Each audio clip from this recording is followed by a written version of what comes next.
I still wait for the sound. Not every day, but often enough that I know it isn't gone.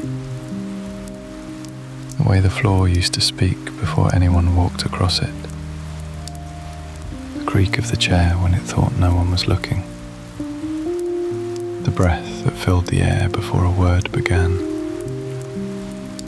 It's strange how silence can feel full, how it holds the shape of what used to live inside it.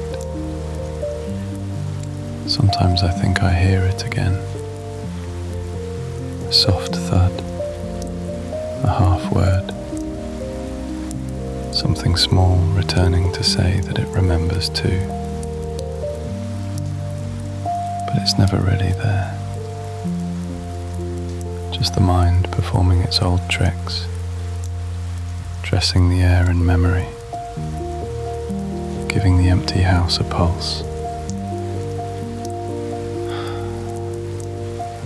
Still, when night turns gentle and the world forgets to hum,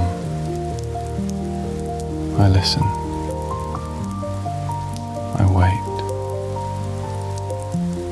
because a part of me believes that grief makes its own echo, and if I stay quiet long enough, I'll hear it answer back.